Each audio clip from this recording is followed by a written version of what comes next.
अस्सलाम वालेकुम व्यूअर्स, मैं हूं मंसूर मुगेरी। आप देख रहे हैं मंसूर नामा। आज मुल्क के महरूफ यूट्यूबर रजब अली भट्ट जो है वो कराची की अदालत में पेश हुए हैं। उन पर जो एक मुकदमा दर्ज हुआ है वो आपको दिखाते हैं कि कोर्ट की प्रोसीडिंग के बाद क्या हुआ। वो उनके वकील जो है नामवर वकील बैरिस्टर अली अशफाक साहब वो भी उनके साथ हैं। आइए हम आपको कोर्ट की प्रोसीडिंग दिखाते हैं कि आया उनको बेल मिलती है या बेल नहीं मिल के उनको उनको जेल रवाना किया जाता है। आइए आपको दिखाते हैं। आपने रजब अली को यहाँ पर जो है वो एज अ वकील ज्वाइन किया, तो आज कोर्ट में क्या हुआ? मंसूर मुगीरी साहब, अस्सलाम वालेकुम। सबसे पहले thank you very much to the entire Sindh, to the entire Karachi. जिस तरीके से आप लोगों ने यहाँ पे हमें बड़ा फोर्थ कमिंग और ओवरवेलमिंगली जो है वो हॉस्पिटैलिटी की है, उसके लिए बहुत शुक्रिया। दूसरी चीज़ ये है कि आप जानते हैं कि रजब अली भट्ट के ख़िलाफ़ यहाँ पे एक प्राइवेट शख्स ने एक हसास नोयत का तौहीन मज़हब का जो मुकदमा दर्ज कराया है, उसका बतौर कोई भी शहरी जो है वो इस तरह का कोई इख्तियार नहीं है कि जहाँ पे कानून वाज़े हो कि जिस सेक्शन के तहत मुकदमा दर्ज किया है वो है 295A।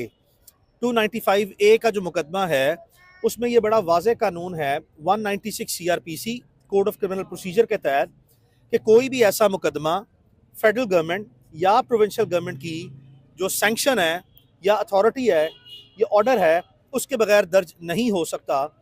तो हमारे इल्म के मुताबिक और अदालती रिकॉर्ड के मुताबिक और ऑफिशियल रिकॉर्ड के मुताबिक तावक्त कोई एक ऐसी चीज़ जो है वो रिकॉर्ड पे एग्जिस्ट नहीं करती जिसमें हमारे इल्म में ये हो कि फेडरल गवर्नमेंट ने या प्रोविंशियल गवर्नमेंट ने किसी किस्म की कोई सैंक्शन ग्रांट की है इस मुकदमे के इंदराज के लिए। That is the first merit. Second merit is कि आप जानते हैं अगर आप जिस बुनियाद पर या जिस वीडियो को बुनियाद व जवाज़ बनाकर ये मुकदमा दर्ज किया गया है उसमें कोई भी किसी भी तरह की काबिल इतराज़ चीज़ मौजूद ना है और उसी नोयत की 100% सिमिलर वीडियो जो है 2 लाख से ज़्यादा लोगों ने जो है वो बनाई है। 2 लाख से ज़ायद लोगों ने।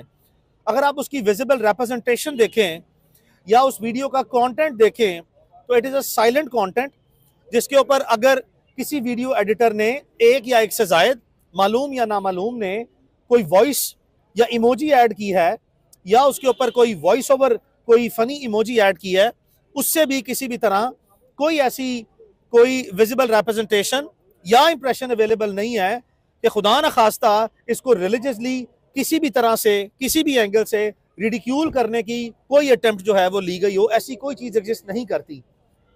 मनफी चीज़ ये है कि पाकिस्तान में बगैर किसी ठोस मवाद बगैर किसी ठोस बुनियाद इस तरह के जो गलत और गंदे दिमाग की इख्तरा जो है उसको बुनियाद बनाकर वो जवाज़ बनाकर ऐसा अगर ऐसे इंतहाई हसास नोयत के तौहीन मज़हब के मुकदमे जो हैं वो कम अज़ कम नहीं बनाने चाहिए।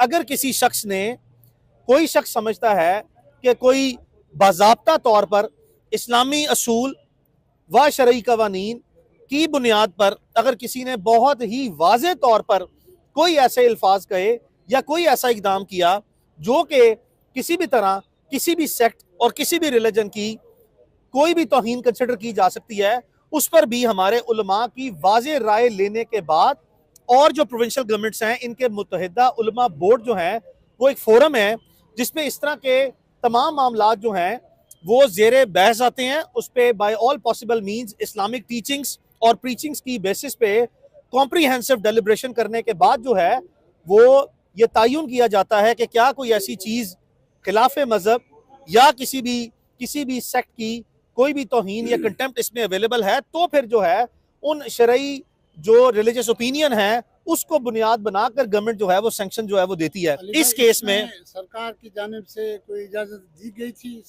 कोई मंसूर मुगीरी साहब ऐसी इजाज़त जो है वो रिकॉर्ड पे मौजूद नहीं है और हाँ मैं वाज़े तौर पर समझता हूँ कि कोई ऐसी चीज़ जो है वो मेरी राय में एग्जिस्ट नहीं करती और रिकॉर्ड पर भी नहीं है जिसको बुनियाद बना के ये मुकदमा दर्ज किया जा सकता हो। नहीं, मैं आपको बताता हूँ। ऐसा कोई ऐसी कोई सोची हुई तो कोई भी चीज़ नहीं की गई। एक ट्रेंड चल रहा था जो अभी अली भाई ने बताया कि 2 लाख प्लस क्रिएटर्स ने वो वीडियो बनाई है। उस 2 लाख के बाद मैंने बनाई और ये वीडियो भी आज से कोई 1.5 साल पहले की है जिसको बना के जिसके ऊपर FIR करवाई गई है। ठीक है, वो तो जब जाएगा कोर्ट ऑफ लॉ में, तो हो जाएगा साबित। ऐसा तो कोई चीज़ की ही नहीं है। क्या जो भी आपने सवाल पहले पूछा डिपोर्टेशन का, वो हमने लाहौर में भी क्लियर किया कि डिपोर्टेशन वाली बिल्कुल एक अफवाह है, एक झूठी न्यूज़ है। आई डोंट नो वो कहाँ से उड़ी है, कहाँ से स्टार्ट हुई है, मुझे नहीं पता। मेरा वीज़ा कैंसिल हुआ, जिसको हमने रिवॉक करने के लिए एडमिनिस्ट्रेटिव चैलेंज किया हुआ है ऑलरेडी, वो रिवोक हो जाएगा इंशाल्लाह। और दूसरी बात कि पिछले 1.5-2 साल में नहीं, पिछले कोई 1 साल के अंदर अंदर 3, 4, 5, 6, 10 जितने भी मुकदमे हुए हैं, और अल्हम्दुलिल्लाह मेरा डे 1 से अली भाई ही लॉयर हैं, ठीक है। और हर मुकदमे में जिसमें हम बरीजुमा हुए हैं, नो एविडेंस के ऊपर बरीजुमा हुए हैं, ठीक है। अब ये आप हिसाब लगा लें कि मैं तो गलत नहीं हूँ, ठीक है। अगर हमारे ऑनरेबल जज साहब ने या ऑनरेबल कोर्ट ने मुझे बरीजुमा किया है, तो इस मीन्स के मेरे को कसूर नहीं है। बस हाँ, क्या लोगों की नज़रों में ज़्यादा खटक रहे हैं, और कोई बात नहीं। कि हमारा किसी कंप्लेनेंट से ना कोई राब्ता वास्ता कभी इस मुकदमे में रहा है, और यकीन मैं आपको दिलाता चलूँ कि हमारी कोई किसी किस्म की नीयत नहीं है कि हम किसी मुद्दई मुकदमा से या दरख्वास्त गुजार मुकदमा से कोई राब्ता करें। अदालतें बनी ही इसीलिए हैं कि आप अपने आप को लॉ के सामने और कोर्ट्स के सामने सरेंडर करें। वो हमने आपने देखा, आपकी मौजूदगी में किया, ऑनरेबली प्रोसेस से पास किया। जो रिमेनिंग प्रोसेस है उसमें एडमिनिस्ट्रेटिव इन्वेस्टिगेटिव स्क्रूटनी भी होनी है।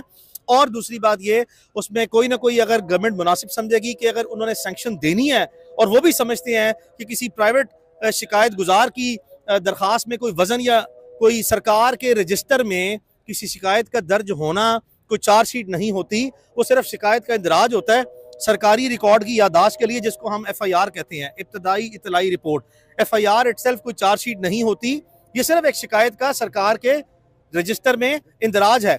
और आप देखेंगे इंशाल्लाह बारिक व ताला कि हम पूरा यकीन रखते हैं, मेरिट्स पे बात कर रहा हूँ, 100% लीगल और रिलीजियस बैकग्राउंड्स को और उनकी कंसिडरेशंस को और प्रिंसिपल्स को सामने रख के कह रहा हूँ, it is a case of absolutely no offence.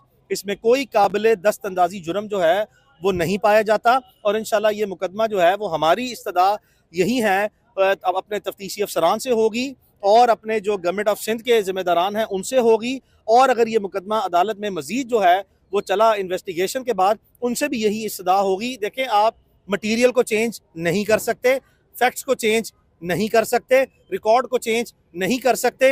It is only a matter of consideration, जिसके बाद जो है हम इस प्रोसेस से गुजर के अपने आप को इंशाल्लाह जो है वो बेगुनाह साबित करवाएंगे।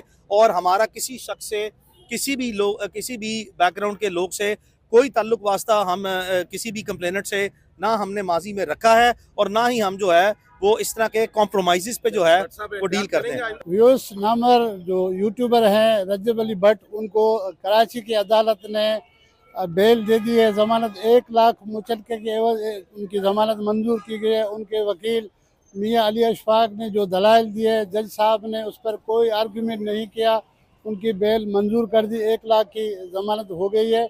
और केस जो 29 दिसंबर को दोबारा रखा गया है, तो हम आपकी गुफ्तगू, हमने आपको मियाँ अली अशफाक और रजब भट्ट की गुफ्तगू भी सुनाई, आपने ये उनकी गुफ्तगू सुनी।